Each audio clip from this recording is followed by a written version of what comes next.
किसी ने बहुत खूबसूरत सी बात कही है कि छीन कर खाने वाले का कभी पेट नहीं भरता और बांट कर खाने वाले कभी भूखा नहीं रहते।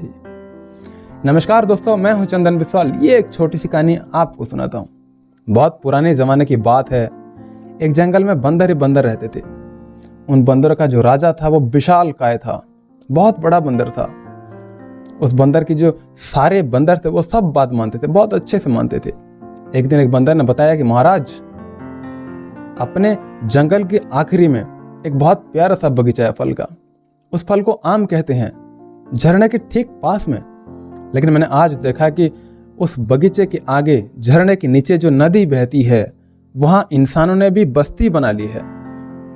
यह बात जिससे बंदरों के राजा को पता चली तो वो चिंता में आ गया और वो बोला कि एक काम करो, सारे बंदर जाओ और बगीचे में जितने आम है सब गायब कर दो, एक भी आम नहीं बचना चाहिए। जो ऑर्डर मिलता बंदरों ने फॉलो किया, गए जाकर के सारे आम तोड़ दिए। अब वापस आकर के कहा कि महाराज हम सारे आम तोड़ दिए, लेकिन फिर भी एक घोंसले के पीछे एक आम रह गया। वो आम एक दिन अपने आप पेड़ से नीचे गिरा, झरने से बहता हुआ, नदी से बहता हुआ इंसानों की बस्ती में जाकर के पहुंच गया। वहां जो इंसानों की राजा था वो नहा रहा था। उसे जब फल दिखाई दिया तो वो मंत्री से पूछा कि ये क्या है। तो मंत्री ने बताया कि महाराज ये बहुत मीठा फल है, इसे आम कहते हैं। ये बात जैसे ही राजा को मालूम चले तो वो खाना चाहता, लेकिन खाने से पहले इसको काट के लाया जाए और तुम लोग खा के देखो ये कैसी है। जब बाकी लोगों ने खा लिया तो राजा को विश्वास हो गया कि ये जहरीला नहीं है तो मैं भी खा सकता हूँ। तो उसने बचा हुआ आम खा लिया। जो खा लिया वो बहुत खुशी महसूस किया, क्या स्वाद है, मुझे और आम खाना है। सैनिकों, ये आम पता लगो, ये आम कहाँ है। सैनिकों ने पता लगाया तो वहां बंदरों का कब्जा है। इंसानों का राजा ने ऑर्डर दिया कि जाओ जितने भी बंदर हैं सबको निपटा दो, सबको खत्म कर दो। बंदर ने जा करके बंदरों के राजा को बताया, महाराज इंसान आ रहे हैं हमें मारने के लिए। बंदरों के राजा ने कहा कि मुझे मालूम था ये लोग जरूर आएंगे हमें मारने के लिए, इस आम की वजह से। हम एक काम करते हैं, उस तरफ चले जाते हैं, वहां पे बहुत बड़ा बांस का जंगल है, हम वहां रहेंगे, यहाँ हमें रहना नहीं है। वो जो विशाल बंदर था वो बीच में खाई में खड़ा हो गया। उसके कंधे पर चढ़कर इस तरफ से उस तरफ सभी बंदर जाने लगे फटाफट फटाफट। लेकिन उन बंदरों में से एक बंदर ऐसा था जो अपने राजा से बहुत जलता था। वो बदला लेने की प्रतीक्षा में था।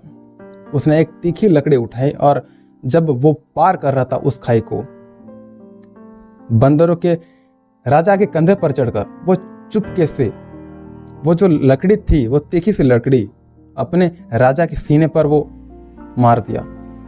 तब वो राजा लहूलुहान हो गया। तो फिर भी वो टिका रहा और सोचा कि सभी बंदर को मुझे पार करवाना है। जब आखिर बंदर को जब वो पार कर दिया वो नीचे गिर गया। इंसानों का राजा ये सब देख रहा था दूर से। उसने कहा कितने करुणा है, कितने दयालु है, इसको बचाना बनता है। उसने अपने सैनिकों से बताया कि जाओ जाकर के वैद्यों को बुलाओ और इसको बचाओ। उस विशाल बंदर की जान को बचाने के लिए सब कोशिश में रह गए। आखिरकार जब वो बंदर थोड़ा सा ठीक हो गया, जब थोड़ा बोलने लगा, तो इंसानों के राजा ने उस बंदर को पूछा, तुम्हें पहले पार करना चाहिए था, तुम बाकी को चक्कर में क्यों पड़े थे।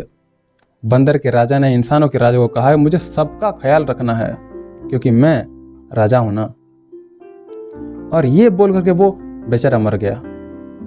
जो इंसानों का राजा था उसकी आंख खुल गई। तो वो अब तक क्या कर रहा था, जो भी खाता था वो पहले सैनिकों को देता था, पहले तुम टेस्ट करो या तो जहरीला है या फिर नहीं है, उसके बाद मैं खाऊंगा। बहुत बुरा बर्ताव करता था। वो इंसानों का राजा उसी दिन से बहुत अच्छे राज्य में बदल गया। ये कहानी इंसानों के राजा और बंदरों के राजा में नहीं है, ये कहानी आपकी और हमारी कहानी है। हम सब के अंदर भी एक राजा है, एक किंग है। अगर आप अपने दोस्तों के साथ हैं या फिर अपने फैमिली के साथ हैं तो आप वहां भी एक राजा हैं। आपको एक राजा की तरह बर्ताव करना चाहिए, उनका ख्याल रखना चाहिए, उन्हें खुश रखना चाहिए। आपकी वजह से उनकी जिंदगी में कहीं तकलीफ ना आ जाए। और आप अपने आप के भी राजा हैं। अगर नेगेटिविटी अगर आपके अंदर हमला करने आ रहा है तो एक वीर राजा बनिए, एक वीर किंग बनिए, नेगेटिविटी को खत्म कीजिए। अगर पॉजिटिविटी आ रही है तो एक अच्छा राजा बनिए, अच्छा किंग बनिए, उसका आदर सत्कार कीजिए, स्वागत कीजिए, वेलकम कीजिए। उसे मेहमान की तरह नहीं, बिल्कुल अपने की तरह रखिए और पॉजिटिविटी के साथ आगे बढ़िए।